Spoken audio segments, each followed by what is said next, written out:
அது மாதிரி நான் எந்த எக்ஸ்ட்ரீமில் போனேன் பார்த்தீங்கன்னா, 12th படிக்கும்போது கபடி விளாண்டுட்டு இருக்கும்போது என் பிடி வாத்தியார் சொன்னார், ஏதாச்சும் ஸ்போர்ட்ஸ்லாம் கலந்தீங்கடா, ரன்னிங்கு இந்த மாதிரி விஷயத்துலாம் வந்து ஜெயிச்சிங்கன்னா அடுத்தடுத்த ஸ்டேஜ் போகலாம், ஜோனலு, டிஸ்ட்ரிக்கு, டிவிஷ்னலு போகும்போது டிஸ்ட்ரிக் வரைக்கும் நம்ம ஸ்டேட்டில் டிஸ்ட்ரிக்டில் நடக்கும், டிவிஷ்னல் வந்து தஞ்சாவூரில் நடக்கும் நீங்கள்.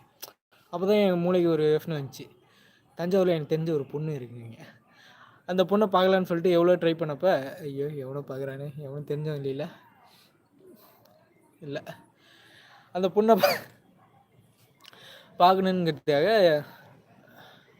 எவ்வளோ ட்ரை பண்ண, ஆனால் முடியாது. ஏன்னா அப்போ வந்து வீட்டை விட்டா ஸ்கூலு விட்டால் வீடுங்கிற மாதிரி இருந்த காலகட்டம். ஏன்னா 2018 19 அந்தளவுக்கு மெச்சூரிட்டியும் இல்லை, எந்த கான்டென்ட் இல்லை. பட் அந்த பொண்ணு ஒன் டைம் அந்த பொண்ணு வீட்டை பார்த்தாங்கன்னா அது எந்த அட்ரஸ் எது, எந்த இடம் எதுவுமே தெரியாது.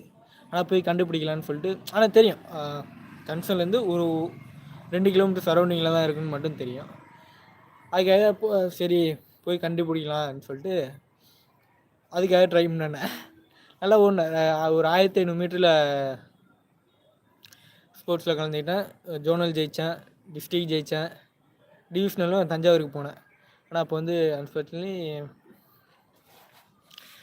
போய் நிறைய இது பண்ணேன், போயிட்டு அந்த பொண்ணு வரணும், அந்த பொண்ணு முன்னாடி ஓடி நம்ம ஜெயிக்கணும், எல்லாம் எவ்வளோ கனவு கண்டேன். கடைசியில் அந்த